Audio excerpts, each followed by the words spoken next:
Her son brushed off her hand, like it carried shame. Janet Cole, widow and former teacher, had raised him alone on 11 acres of hard-earned land. But at his wedding, in front of guests and cameras, Austin sneered, "Don't touch me in front of real family." She didn't argue, didn't flinch, didn't cry.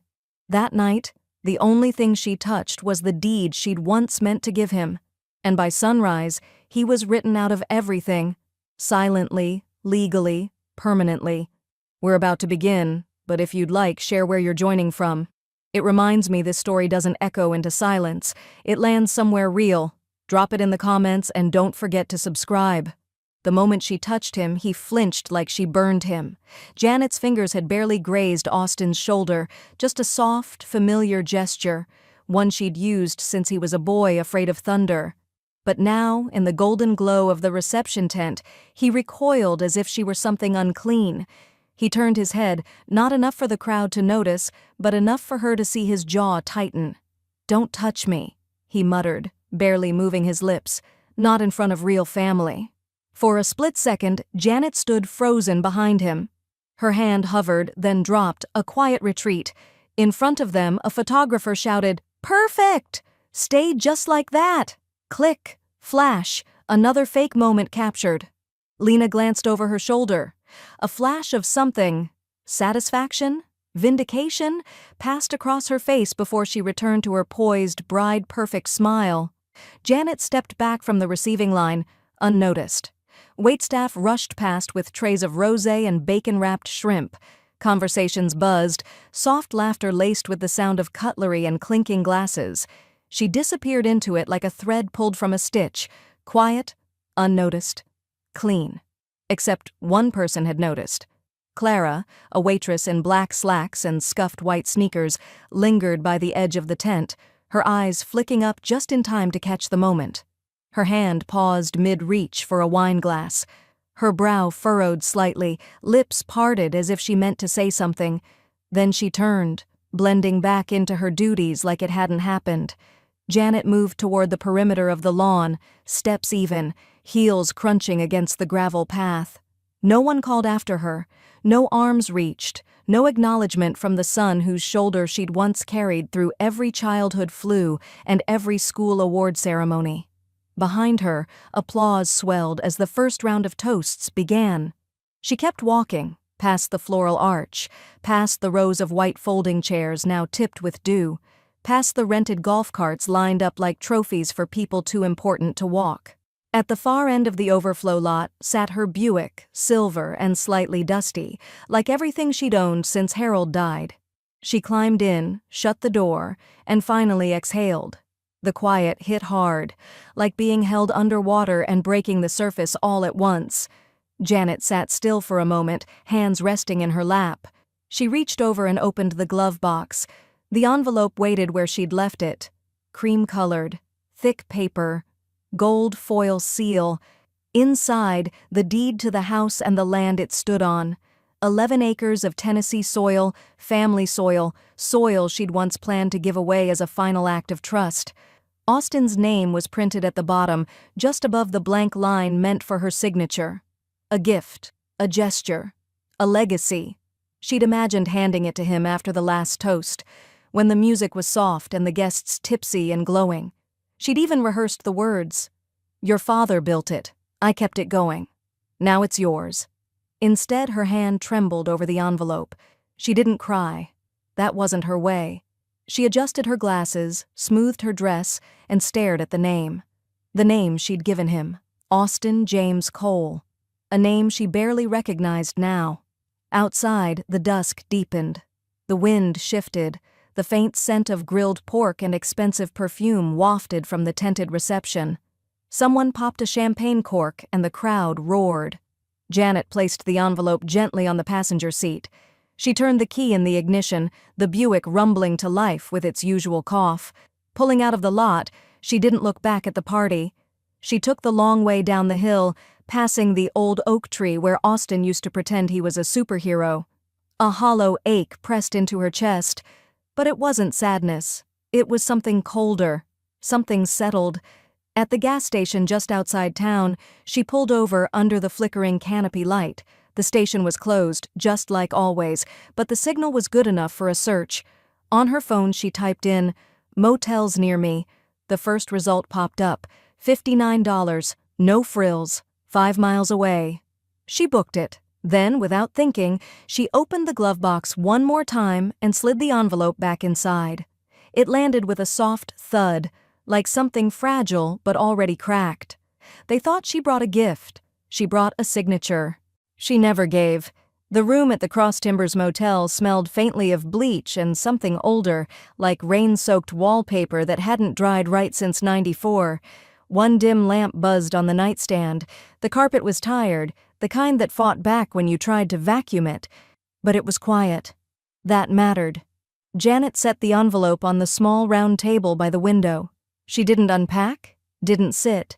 She just stood there staring at it like it might start speaking. The paper hadn't changed. Heavy, clean, still sealed with the same gold sticker she'd pressed on with the edge of her thumb just 2 nights ago. The kind of envelope you hand across generations with a warm smile and a little trembling lip. Her name was already on the deed. Had been for 37 years. The plan had been simple. Transfer the land and house to Austin as a wedding gift. Something meaningful, more than money, more than a toaster or a check hidden in a card. The 11 acres had held everything, her late husband's blood, sweat, and backaches, her son's scraped knees and teenage tantrums, dogwood trees, a swing, a grave for a golden retriever named Duke. It had history. It had ghosts. It had pride. Now, her fingers hovered over the edge of the envelope. She sat down slowly, as if the chair might break. It didn't. The dotted line waited just beneath the fold. All she had to do was sign and drop it off at Mark's office. The whole thing was already notarized, witnessed by Patsy, sealed in good faith. They'd even laughed that day, Patsy saying, "You better make sure the boy deserves it." Janet swallowed hard and reached for her phone. 2 rings. Then a gravel-voiced answer. "Mark Tillman." "Hold everything," she said. Mark paused. "Janet?" "Yes." He rustled some papers. "This about the deed?" She hesitated. Then, "He showed me who he is." Just in time. A silence stretched between them, long and respectful. "I haven't filed anything yet," Mark said. "Your name's still the only one on the land title." "Good." She let out a breath she didn't know she'd been holding. "Want to come in tomorrow? I can shred the paperwork myself." "Number, not yet. Let it sit a while. Let me sit with it." Mark didn't push. He never did. After hanging up, Janet leaned back in the creaky motel chair, staring at the envelope like it might accuse her. She thought of the way Austin jerked from her touch, like she was just some woman crashing the party, not the one who once sat through 8 nights of sleepless colic and gave up Christmas bonuses to pay for his orthodontist. She got up, took the envelope, and placed it back in the glove box of her Buick. Locked it. Back inside, she opened the fridge under the motel counter, 2 bottled waters and a packet of powdered creamer. She drank 1 water down in 4 long gulps, wiped her mouth with her sleeve. She stood in front of the mirror above the dresser. Her reflection looked calm, the kind of calm you get when a door shuts for good. She didn't cry. She didn't pace. She just watched herself, hand resting lightly on the wood edge of the dresser, then turned off the light. Outside, the neon vacancy sign flickered against the dark like a slow, lazy pulse. Austin and Lena were probably dancing by now, clinking flutes, bathed in string lights and applause. He'd call her tomorrow, maybe. Or not at all. But when he did, he'd expect warmth. He'd expect inheritance. She smiled once. It didn't reach her eyes. She wasn't going home tonight. At the reception, they skipped her name. So she wrote a new one, into the land record, bold and final. Janet's flats tapped lightly down the gravel path behind the reception hall, her steps muffled by the thrum of bass and laughter leaking from the rented tent. The music had shifted to pop now, something glossy and forgettable. Inside, the wedding was peaking, heels kicked off, ties loosened, cake smeared, and the bride glowing under string lights that made everyone look richer than they were. She didn't go back through the front. She knew better. The back kitchen door, still propped open with a rubber wedge, let out steam and the faint smell of lemon soap and overcooked green beans. Inside, the kitchen buzzed with closing clatter, silver trays being scraped, servers rolling napkins tight. Her purse sat under a coat rack near a stack of folding chairs, right where she'd left it. Janet bent slowly, brushing past a catering bin, and picked it up. She checked the zipper out of habit, then started to turn. "Mrs. Cole?" She froze. Clara stood near the walk-in cooler, arms folded, apron smudged with buttercream and wine.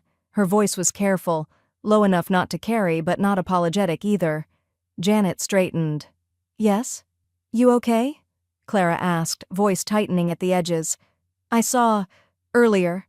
Janet studied her. No pity in the girl's eyes, just recognition, witness. She nodded once. "Thank you for noticing." Clara hesitated, then stepped aside to let her pass. No more words, just an understanding sealed in. Silence. Out front, the DJ shouted something into a microphone. A wave of cheers followed. Janet didn't pause to hear it. Back in her Buick, the air had gone cool, the kind of southern night where the stars seemed closer and the grass held onto the heat of the day just long enough to remind you what you'd lost. Her phone lit up as she set her purse down. "Incoming call, Patsy." She answered. "I'm leaving now." "They didn't even say your name, Janet," Patsy said, breathless and sharp. "Not once. I sat through 3 toasts. They thanked the florist. They thanked Lena's aunt who booked the pianist. The damn wine sponsor, Janet." Janet exhaled, low and steady. "But not their mother." A pause. "No," Patsy said, voice hard. "Not even close." Janet didn't curse. She didn't vent. She reached into the glove box and pulled out the envelope, the seal still intact, the weight of it more like a brick than paper. She looked out at the empty parking lot. The only lights came from the tent and a distant barn lantern swaying in the breeze. At 11:32 p.m., she texted Mark Tillman. "Still have the documents ready?" He replied instantly. "They're waiting on my desk." She texted again. "I'm ready to reverse it." Another ding. "Come by any time, I'll update it immediately." Janet glanced at the dashboard clock. 11:38. She didn't hesitate. Not anymore. By 11:45 p.m., she sat at the edge of the motel bed, the lamp beside her glowing amber against the cheap drapes. The coffee table was cleared, her purse open, the deed flattened. The pen glided across the line with a whisper. Her name, Janet Eloise Cole, returned to the owner's space, firm and full. It didn't feel like revenge. It felt like reclamation. She folded the document, slid it into a fresh envelope, and sealed it with her thumb. At 11:58, her phone buzzed again. Mark Tillman, filed. Effective immediately. She read it once, then deleted the thread. Outside, the wind had picked up. She cracked the window just enough to let it in.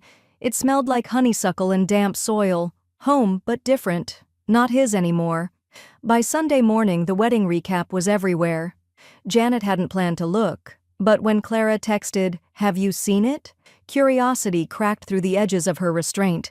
She sat at the motel desk, coffee in a foam cup going cold beside her, and opened Facebook with the same care one might approach a bruise. There it was, pinned to the top of Austin's page. A high-resolution carousel. Lena's dress billowing like a perfume ad, champagne bursting midair, his arm looped tight around her waist like he'd won something. The caption was long, too long. "What a weekend. Grateful doesn't begin to cover it. To Lena, my best friend, my future, my compass. Thank you for believing in me. To the vendors who made this magic happen, to the family who showed up, to those who've stood by me even when it was hard. You are the reason we could start this next chapter. Here's to love, legacy, and letting go of the past that doesn't serve you anymore." A stone dropped in her gut. She scrolled. Photo after photo, speeches, dancing, the sparkler send-off, but not a single image of her, no caption, no mention, not even the hollow courtesy of a thank you. The comments were worse. "You two look like royalty." "Such a classy event, every detail perfect." "She really elevates you, Austin." "Good for you." Janet closed the app, staring at her reflection in the motel's blacked-out TV screen. Her mouth was flat, her eyes unreadable. Then, with 3 simple taps, she deleted the app entirely. Account gone. Years of photos, gone. The birthday reminders, gone. Her son's voice in digital fragments, gone. The silence was swift. Clara messaged an hour later. Clara. That moment, it wasn't right. Janet stared at the screen. Her thumbs hovered. Then, Janet. You saw it? There was a pause. Then, a typing bubble. Then, Clara. And I'll remember it. Janet sat back in the motel chair, the vinyl sticking faintly to the backs of her arms. She reached into her purse and pulled out a bundle wrapped in twine. Old letters, folded neat, tucked inside since the days when Austin still wrote with pen and paper. She untied them slowly. Hey, Mom, campus is amazing. Thanks again for the help with tuition. I'll call Sunday. Sorry I missed your birthday. I sent a card. Hope it arrived. Lena thinks I need to set firmer boundaries with my past. I think she's right. We'll talk more later. The tone had changed, like the slope of a slow hill. First warm, then neutral, then clinical. Each one a little shorter, a little more measured, a little less hers. She reread the last one twice. Just a single sentence. Hope all is well. Things are busy here. No sign-off, no love, no mom, just space where feeling used to live. A knock at the door jolted her. She rose, caution rippling through her body, and opened it just a crack. No one stood there. Only a yellow slip slid beneath the door. She picked it up. A name printed in sleek black letters. Across the top, Martin Thorne, Lena's father. Below, the note read, "Just confirming, once things settle, you'll be moving out soon, right?" No greeting, no question mark, just expectation, dressed like civility. Janet stared at the note, her breath slow and shallow. Not even a day after the wedding. They weren't wasting any time. Janet sat across from Mark Tillman in his office just after noon, sun slicing through the blinds in long white blades that lit up the dust on his mahogany desk. The room smelled faintly of old paper, citrus cleaner, and brewed coffee left too long on a burner. Mark pushed a folder toward her. "We can update the will to exclude him entirely. You don't owe an explanation." "I'm not giving one," Janet said. Her voice didn't shake. She opened the folder. Legal forms, clean and ready. Her name already typed at the top. The signature line waiting again, but this time, not for surrender. Mark leaned back, tapping a capped pen against his palm. "You still want to pass on the land eventually?" "Yes, just not to someone who sees it as a stepping stone." He gave a short nod. "I've seen this play out before. Entitled children, fast marriages, image management. But this..." He gestured to the paperwork. "This is still yours to control." She glanced out the window, past the line of parked pickups and the dry weeds curling around the edge of the sidewalk. "I wanted to do something real, not just sit there waiting to be sold when I'm in the ground." "You thinking nonprofit?" he asked. "Preservation trust? Tax-free?" "Legacy," she said. "Something for the next generation. Something local." Mark tilted his head, approving. "Could name it after your husband. Cole Roots, maybe?" Janet smiled. Small, but the first in days. Harold would have liked that. The office door creaked open just then. Clara stepped in holding a clipboard and a manila envelope. "Sorry to interrupt. Brought the design mock-ups for the website project. If you're still doing the fund thing, I'd love to help." Janet turned, surprised. "You don't have to." "I want to," Clara cut in, genuine and firm. "You have more people in your corner than you think." Janet accepted the envelope and set it on her lap, her fingers resting gently on top. "Thank you, Clara." Outside the office later, the sun bore down on the sidewalk in waves, but the air held the promise of fall, cooler at the edges, sharper when it moved through trees. Janet drove home with the windows cracked just enough to let in the smell of hay and road dust. When she pulled into the driveway, the house looked the same as always. 2-story white siding, green shutters, porch swing rusted on one chain. But something had shifted. She didn't go inside. Instead, she walked the perimeter of the land, the dogwood tree marking the old boundary line by the rear fence. She remembered planting it with Harold, how he insisted on doing it by hand, even though his back had gone bad by then. Now it stood tall, leaves just beginning to curl at the tips. A few cicadas buzzed lazily in the trees above. The soil was soft beneath her shoes. A screen door squeaked behind her. She turned. Patsy approached slowly, balancing 2 plastic tumblers of iced tea in one hand and a cigarette in the other. "Figured you'd be out here?" Janet accepted the tea without a word. They stood shoulder to shoulder, facing the open land. Grass stretched wide and thick. Birds chirped in little bursts. "This place knows you," Patsy said, blowing smoke sideways. "Not him. He just wore the name." Janet sipped her tea. It was strong and too sweet, just the way Patsy liked it. She didn't argue. A wind came through the trees, and for the first time since the wedding, Janet didn't feel like an outsider on her own porch. Back inside, she checked her phone. A new message from Mark. She tapped it open. "Mark Tillman. Just got a notice. Austin filed a homeowner's tax credit under his name on your property." Janet's breath caught. She blinked once, twice. He had already claimed it, publicly, on record. He didn't even know she never signed it over. They filed for benefits. She filed for an audit. Mark had already started the paperwork by the time Janet arrived. His office was quiet that morning. No hum of a printer, no ringing phone, just the ticking wall clock and the low scrape of a pen as he signed his name. "They filed for a homeowner tax credit 2 weeks ago," he said without looking up.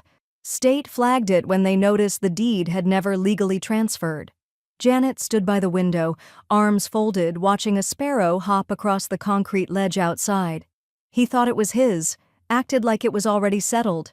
"It wasn't," Mark said flatly, "and I requested a freeze on any benefits tied to the parcel, effective immediately. It'll trigger a review." "An audit," Janet murmured. Mark nodded. "The moment I filed the discrepancy, the state initiated an internal review. Fraud, even accidental, doesn't sit well when tax money's involved." She didn't smile, but she did breathe easier. "Good." That afternoon, as clouds thickened and the air turned heavy with the promise of a summer storm, Janet sat at her kitchen table, and waited. Outside, the wind rattled the shutters like impatient hands. The voicemail came at 3:17 p.m.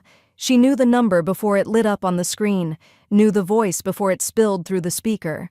"Mom, I don't know what this is about. I got a letter from the state, and now Lena's dad's furious. You blindsided us. This isn't what Dad would have wanted. You know that."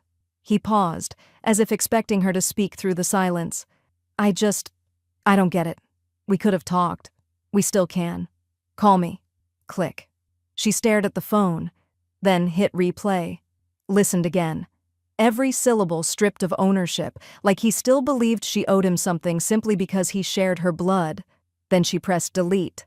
It didn't even feel cruel. By dusk, thunder rolled somewhere to the west, low and dragging. Janet stood barefoot in the living room, taping flyers onto trifold display boards Clara had helped design. Bright colors. Clean text. The Coal Roots Fund, Rural Literacy and Land Preservation. Clara arrived just after 6, the smell of barbecue still clinging to her denim jacket.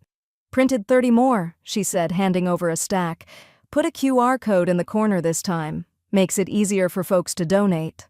Janet smiled, and this time it reached her eyes. "You think we'll get any takers?" "We already did," Clara said. "That librarian in Baxter wants to apply for the grant. She said no one's ever created something like this locally." Janet smoothed a flyer against the wood. It was never supposed to be for him, not if he couldn't see it. Outside, the storm finally broke.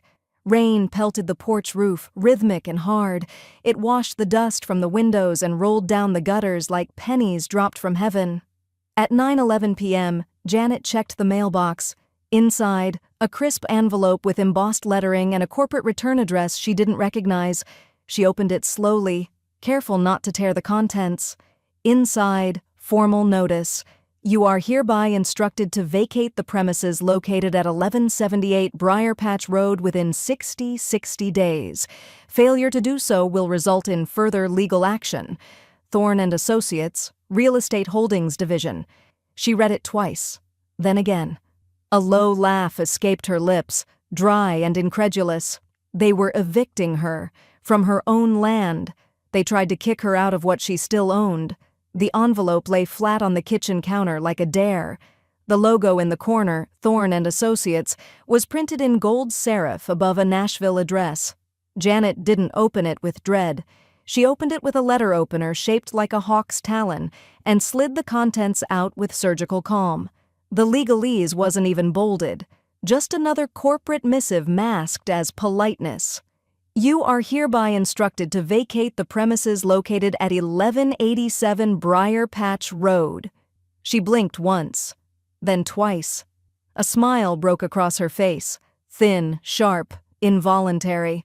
She walked to the drawer near the fridge and pulled out a folded map of the county property lines, dated but accurate. Her address was 1178, not 1187. She circled the misprinted number on the eviction notice in red ink and drew an arrow pointing to the margin. Then she wrote, "Wrong damn house," in a careful, cursive hand. The printer on her side table chattered to life.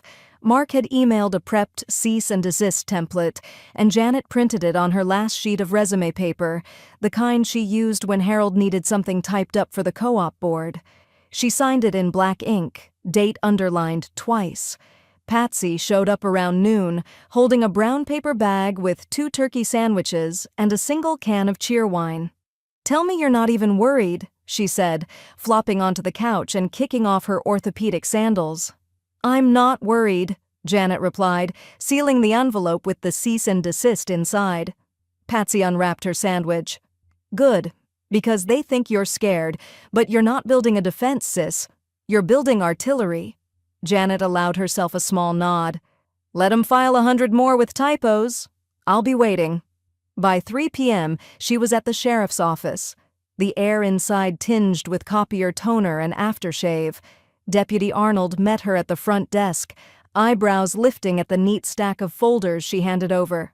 Proof of ownership, survey maps, correspondence from their attorney, and this. She slid the misdirected eviction letter forward. "With an address that belongs to a rental house they don't even own." Arnold whistled low. "They really came at you with a water pistol." "Let them try the fire hose next time," she said. "I'll bring the hydrant." Back home, Clara stood on the porch, taping scholarship flyers to a folding board. Her hair was in a messy bun, smudges of ink on her cheek. "They actually tried to evict you?" she asked, incredulous. "They tried to evict someone," Janet replied, unlocking the door. "But it wasn't me." "You're not moving?" "I'm paving," Clara raised an eyebrow. "As in, metaphorically?" Janet didn't answer. She just smiled and stepped inside, the screen door creaking shut behind her. Evening came fast. The sky turned the color of bruised eggplant, heavy with heat and the static tension of a storm that hadn't made up its mind. The cicadas had returned, louder now, pulsing like a warning. The porch light clicked on automatically. She was washing the last of the tea glasses when she saw the figure through the window.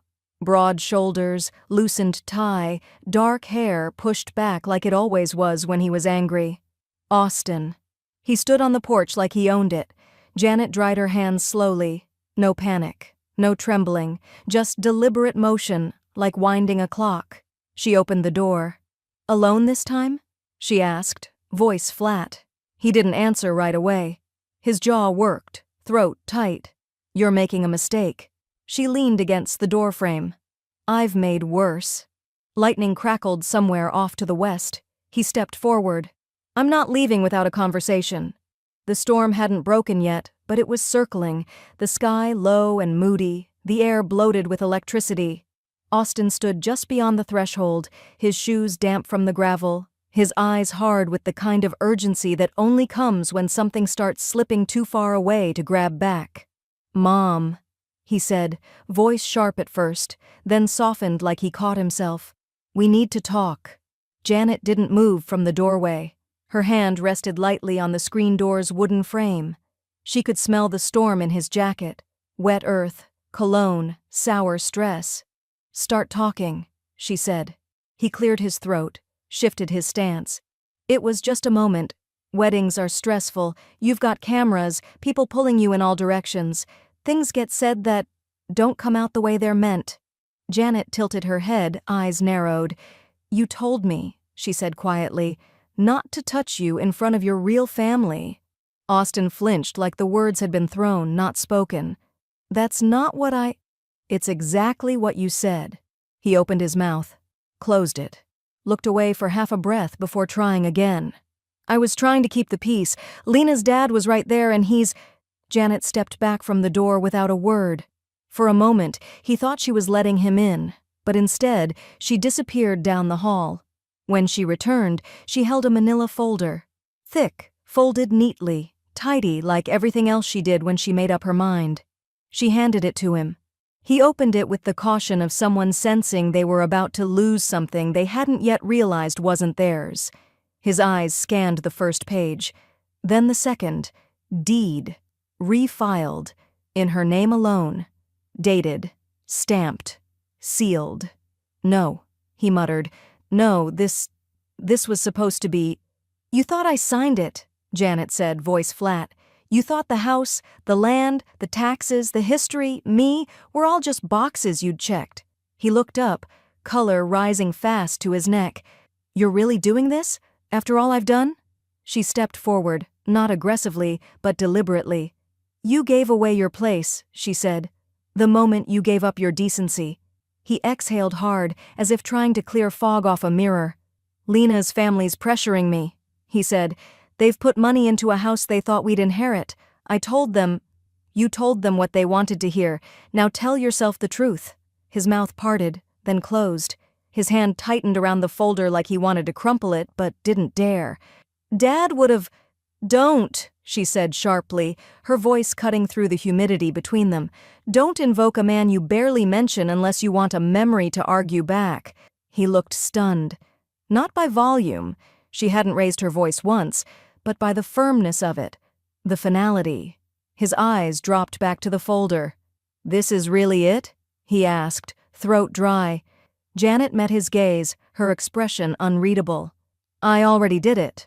The screen door creaked as she stepped back inside. She closed the front door slowly. No slam, no rush, just the quiet click of a latch settling into place. Austin stood on the porch with the folder pressed against his chest, the thunder finally cracking somewhere behind him. The morning after the confrontation, the porch was still damp with thunder residue. Janet stood in her kitchen, coffee untouched, watching the sun burn steam off the field beyond the fence. It was quiet, suspiciously quiet, the kind of stillness that didn't mean peace. It meant something was winding up behind the scenes. The knock at the door was soft but insistent. Clara stood there with a thumb drive clutched in her palm and tension around her mouth like she'd chewed over what to do all night. I have something, she said. From the venue. Janet let her in without a word. Clara set the drive on the kitchen table, like it might bite. There's a security camera mounted on the main tent pole for liability stuff, slips, drunk guests, insurance nightmares. I asked for the footage the night of the wedding, just in case. Janet arched an eyebrow. And they gave it to you?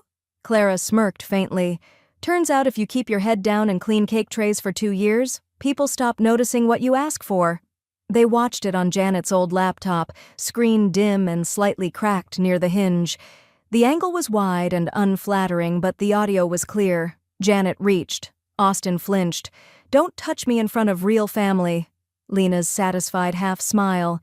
Janet retreating, invisible to everyone but the camera. No edits, no denial, just truth caught in pixels. Janet closed the laptop gently. Thank you, she said. I didn't mean to dig, Clara said quickly. I just thought you might want it, in case you ever needed proof. I hope I never do, Janet replied, though she left the drive on the table like a loaded bullet waiting for a chamber. But 2 days later, the footage surfaced anyway. An anonymous account posted a 30-second clip online, captioned only, "This is what real betrayal looks like." It spread fast. Facebook groups, Reddit threads, even a local gossip page. She's his mother? He really shoved her? She walked away like she didn't exist. Jesus, Janet didn't say a word publicly. She didn't need to. The internet had taken up her cause. The backlash was swift and surgical. Lena's followers, a curated blend of influencers and lifestyle bloggers, began turning. Brand partnerships quietly disappeared from her profile. Comments beneath her wedding posts shifted from praise to side eyes and second guesses. By the end of the week, someone had screen recorded the clip and overlaid it with a piano ballad. When the mother of the groom becomes a ghost. 2 million views and counting. Janet sat on the porch with Patsy that Sunday, drinking iced coffee while bees drifted near the porch rail. Clara arrived just before noon, face unreadable. "You didn't leak it," Janet said, already knowing. "I didn't stop it either," Clara replied. "Once people know the truth, they find ways of making it louder." Janet let that hang in the air. The bee buzzed past her ear. The sun sat low behind the pines. That evening the call came from Mark. He didn't waste time. "They want mediation." Janet leaned against the kitchen counter, the smell of brewed tea clinging to the air. "Who?" "Lena's father, through counsel, wants to arrange a meeting between you, Austin, and a neutral third party. They're worried about how this plays if it escalates." Janet was silent for a moment. Then, "They're worried about their name. They're worried about yours too now," Mark said. "It's gaining traction." She didn't smile, but she didn't sound surprised. "Tell them I'll show up," she said, "but I'm not bringing compromise." "Understood," Mark said. "You've got the leverage now." Janet ended the call. She walked outside as dusk settled over the property, fireflies rising like embers from the grass. For the first time in weeks, the land felt still for her, not in spite of her. The mediation room smelled like lemon furniture polish and old upholstery, civilized, sterile, forgettable. It was the kind of place built to convince people they were safe when the ground was already gone under their feet. Janet took the seat closest to the window, a single manila folder in her lap. Inside it was one sheet of paper, the updated deed, signed, notarized, refiled. Her name stood alone on the title, like a period at the end of a sentence no one else could rewrite. Austin sat across from her. The skin beneath his eyes was darker now, tired and thinner than she'd ever seen it. He wore a fitted navy jacket, no tie, fingers tapping a steady rhythm on the armrest. To his right, Lena sat ramrod straight in a bone-colored blouse, lips pressed together like she'd bitten a lemon and didn't want to spit it out in public. She hadn't spoken since entering. Between them sat Martin Thorne's attorney, a silver-haired man who looked like he'd charged triple for showing up on a Saturday. At the end of the table, Mark Tillman calmly unpacked a yellow legal pad and clicked his pen once. That was his tell. Just once. Always deliberate. "We're here to find a way forward," the mediator began, a man with a calm voice and a tie too cheerful for the room. "This is not a courtroom. No one is obligated to concede anything. This is about clarity." Janet set the folder on the table, slid it forward. "This is clarity," she said. "That document is not negotiable." The mediator opened it.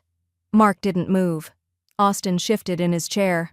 "I was angry. I know what I said was awful. I've said it in every message, and I'll say it again now. Mom, I'm sorry." Janet watched him, but not cruelly. Calmly, like someone finally seeing a storm from outside the glass instead of inside the funnel. "You're not apologizing to get it back," she said. "You're apologizing because someone recorded what it looked like when you threw me out." "That's not fair," he said, voice cracking just slightly. "You left before I could even—" "I left," she interrupted, "because for the first time I understood I wasn't invited." Lena still said nothing. Her fingers rested on the table like claws that had just been filed dull. Mark cleared his throat gently. "For the record, the property has been placed in a living trust. There are no plans for sale, transfer, or inheritance. The client has filed intentions to donate the land to a regional conservancy. Upon her passing, the property will be turned over to the public for educational and environmental preservation." The room tightened. "No resale value?" the mediator asked, glancing between parties. "No," Janet answered. "No equity. No leverage. No legacy for people who wanted none of mine." Austin looked gutted, like someone had slipped the air from the room through a vent he hadn't noticed. "But why?" he asked. "Why cut me out entirely?" Mark spoke before Janet had to. "Because this meeting is a courtesy, not an obligation." Janet folded her hands in her lap.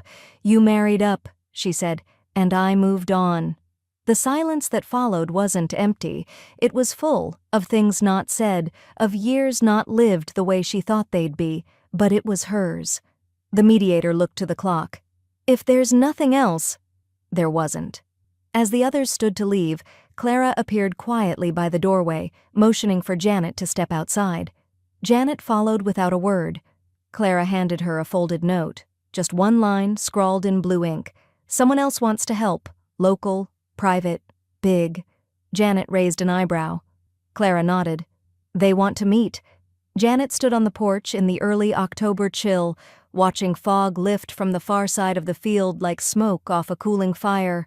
The land stretched wide and golden, morning light brushing over the dying summer grass. It was quiet in the way she liked best. Nothing urgent, just birdsong and breath. In her hands was the charter for the Coal Roots Fund, still warm from the printer. She ran her thumb over the embossed name, Harold W. Cole, centered just beneath the foundation's seal. His name, his legacy. But it wasn't a tombstone, it was a starting line. The fund's mission was simple: restore neglected rural land and teach local kids how to read the landscape and their own stories. Nature and literacy, what Harold had loved, and what this place had always needed. Clara had built the site in 4 nights flat. "Minimalist, clean, real," she said as she showed it to Janet on an iPad at the kitchen table. "People don't want more noise, they want truth with clean lines." And that's exactly what it was. No long explanations, no dramatic statements, just the land, the trees, the creek, and a mission beneath them. Not once did the site mention Austin, not in bio, not in history, not in credits. His name had become a shadow Janet refused to chase anymore. She didn't watch the comments on his latest posts, but Clara did. "They're slipping away from her," she said one night, referring to Lena. "Brand deals. Partner links. There's no formal drop, but sponsors aren't tagging her anymore. PR doesn't like mess, and this got messy fast." Janet didn't reply. She just kept sorting the envelopes stacked on her dining table. Letters, dozens of them, from teachers, from parents, from kids. One third grader from Smith County drew a tree and wrote, "I read a whole book under this today. Thank you for the land." Another, "My mama said this place is for us, not for money people." Each letter made something settle deeper in Janet's chest, a kind of grounding, not pride exactly, but rightness. Some mornings, Clara came by just to help laminate the kids' notes. Other days, they laid gravel near the old barn to create a walking trail. Word spread faster than expected. Retired teachers called. A local conservationist sent seedlings. A high school senior asked to volunteer as part of her civics credit. One Saturday, a group of kids showed up with rakes and gloves and a librarian who drove the van herself. "You've got the town's attention now," she said, handing Janet a tin of homemade peach preserves. "You built something with roots, not just a roof."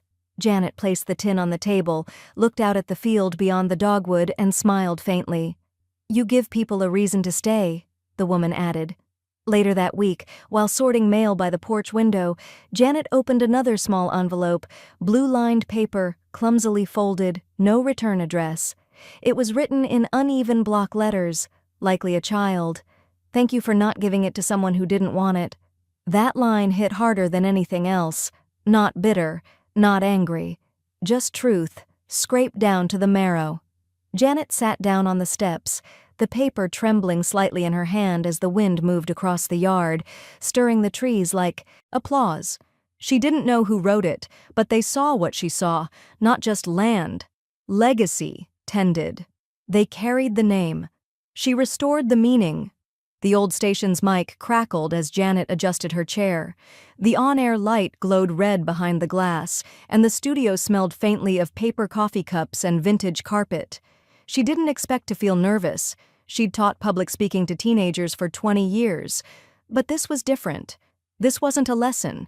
This was her life, laid out in front of strangers with headphones and questions. "Ms. Cole," the host said warmly, What made you turn the family land into a trust instead of, say, selling or passing it down? Janet paused before answering. Her voice came out low but steady, as if each word had been weighed in her mouth before crossing her lips.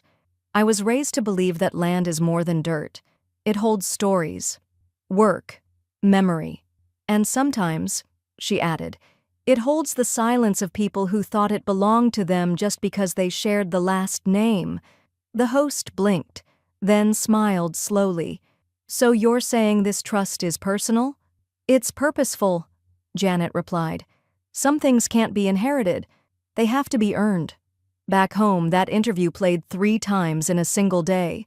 The morning show, the noon rebroadcast, the late-night slot for insomniacs and truckers, and each time, more messages came in.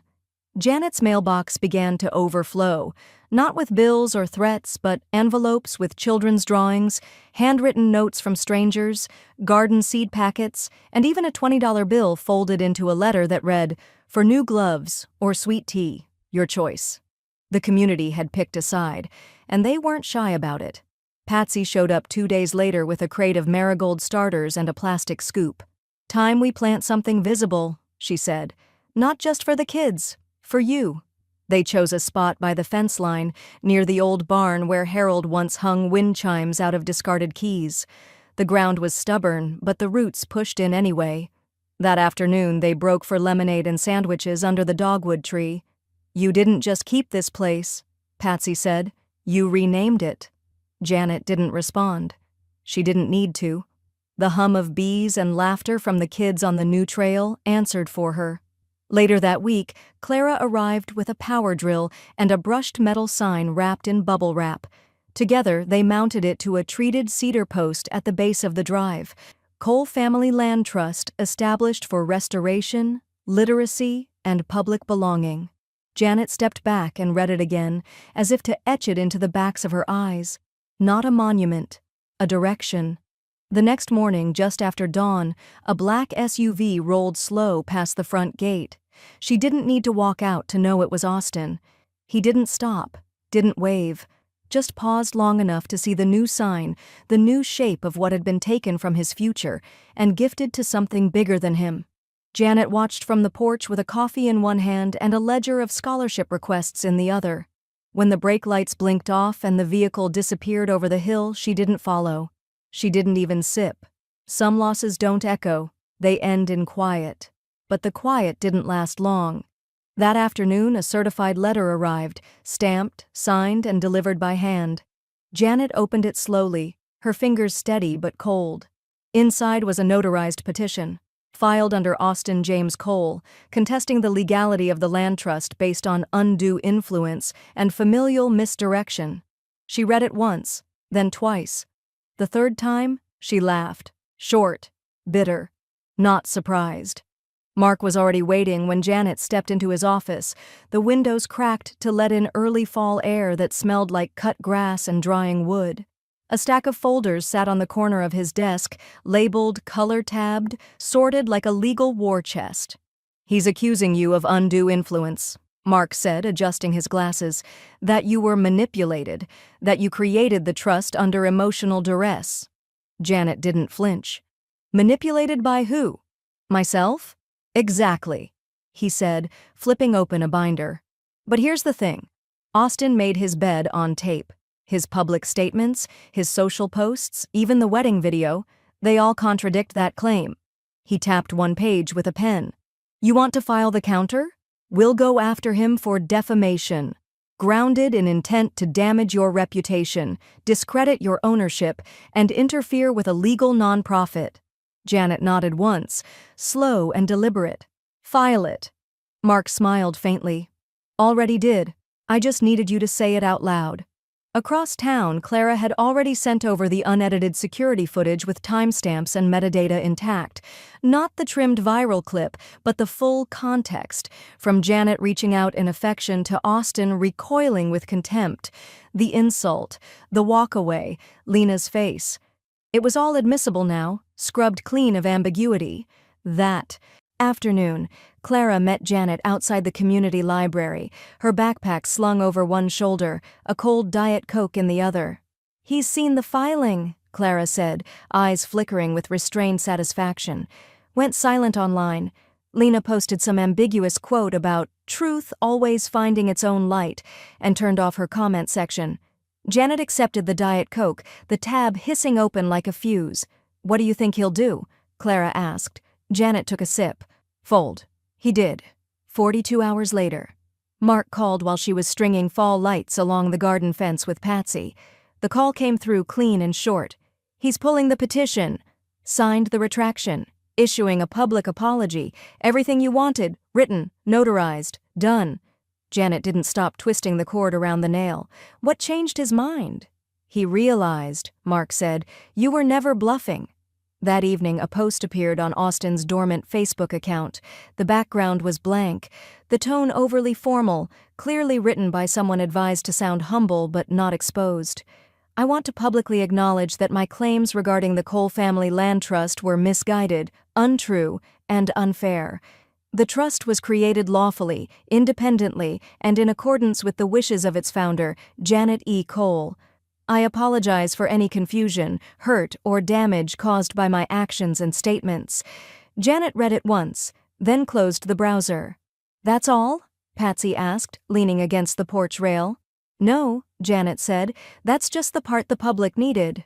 Clara arrived just before dusk, her hands full, an envelope, a final folder, and a zip drive in a tiny velvet pouch. "Everything's finalized," she said. "Court records, land titles, digital backups, 3 layers of legal lock-in. This land can't be sold, contested, or claimed by anyone, ever. Not by family, not by heirs, not even by the state unless they raise the whole charter system." She placed the folder on the table beside Janet's tea. "You weaponized everything," Clara said. "Law, land, legacy." Janet didn't look triumphant, just finished. Whole. "He doesn't speak for this soil," she said. "I do." She took the pen from Clara's hand, flipped open the final document, and signed her name in a slow, ink-rich sweep. The setting sun painted her living room gold. Outside, the signpost read, "Cole Family Land Trust, untouchable, unapologetic, permanent." They skipped her at the wedding. She skipped them at the will. The invitation wasn't embossed or engraved, it was handwritten on recycled cardstock, each one sealed with a dried flower pressed between parchment. Janet called it a gathering, not a party. Nothing fancy, she'd told Clara, just people who kept showing up. By late afternoon, the yard had filled in the way the house used to during Thanksgivings, back when Harold grilled instead of baked, and Patsy yelled about overcooked yams from the porch. Old friends from her school days leaned against the porch rail, cups of sweet tea in hand. Former students hugged her like she was still grading their papers. Nieces and cousins unfolded camp chairs near the dogwood tree.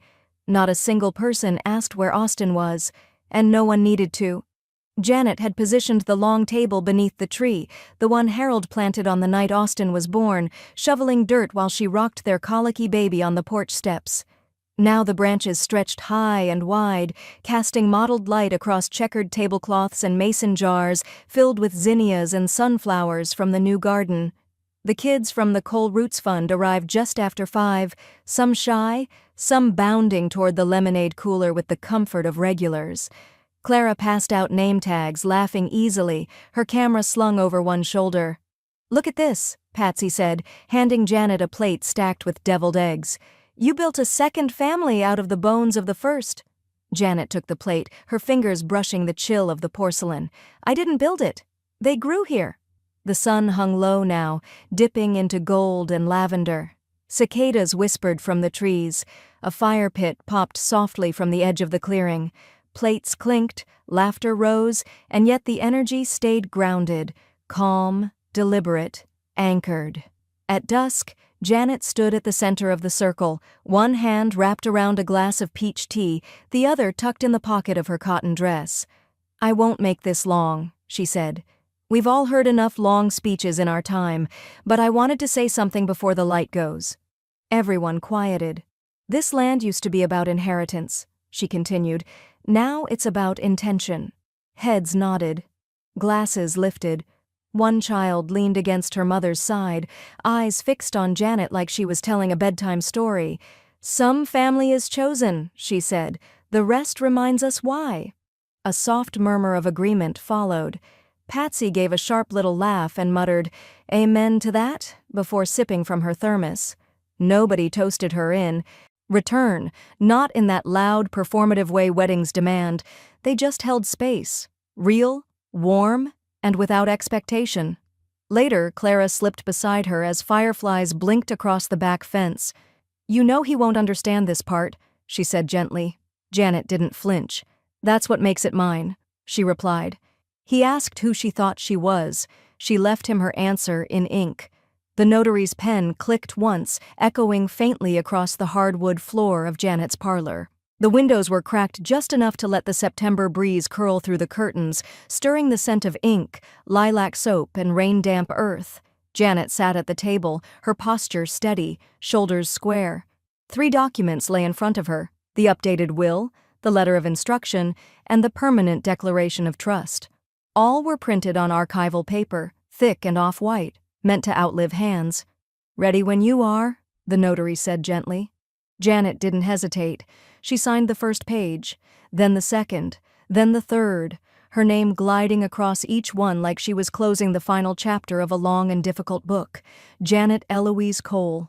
Each letter was sharp, finished. Mark nodded, collecting the pages and sliding them into a leather folder. "That's it," he said. "Your life's work locked in place." "Feels less like a wall," she murmured, "and more like a gate that only opens inward." No one asked what that meant, but Clara understood. An hour later, Clara joined her on the creek path, camera around her neck, a small scrapbook in hand. They stopped near the bench where Harold used to sit after mowing the field, a spot carved out between 2 sycamores, shaded and quiet. Clara knelt and opened the book. Inside were photos. The first flyer for the Cole Roots Fund, snapshots of children learning under a pop-up canopy, the new sign hung by the fence, the first scholarship check sent to a girl from Red Hill Middle. Last, there was a picture Clara had taken from the dogwood tree's lowest branch, a wide, open shot of the land as it looked now. Green. Used. Alive. "I printed these on matte," Clara said. "Less glare, lasts longer." Janet ran a finger along the photo's edge. "People will forget my name." Clara looked up. "Then I guess it's a good thing I carved it." They walked together to the bench, the same one now bearing a small plaque at its base. "In memory of Harold Cole, and in honor of Janet E. Cole, steward of soil and silence. Sit here only if you plan to listen." Janet didn't sit. Not yet. She traced the edge of the plaque with one fingertip, eyes steady. At sunset, she walked the entire boundary of the property. No phone, no clipboard, no companions. The air smelled of warm cedar and cooling stone. Her boots pressed into the damp soil where grass had just been cut and hay dust still clung to the air. She passed the garden, the swing, the barn, paused near the broken fence post where Duke had once dug every spring like it was his mission to reach China. The land greeted her in rustles, birdsong, and the hum of a world that no longer demanded anything from her. As she neared the dogwood, Patsy emerged from the porch with 2 glasses of iced tea. She held one out like a peace offering. "Never thought I'd live long enough to see you win a war by not raising your voice once," she said. Janet took the glass. "I didn't win. I just outlasted the noise." Patsy sat down on the porch rail, eyes following Janet's as they swept the horizon. "If they ask what happened," Patsy said, "what do I tell them?" Janet turned slowly toward her. A pause. A breath. Then, with a voice low and certain as thunder in the hills, "Tell them I touched nothing and rebuilt everything.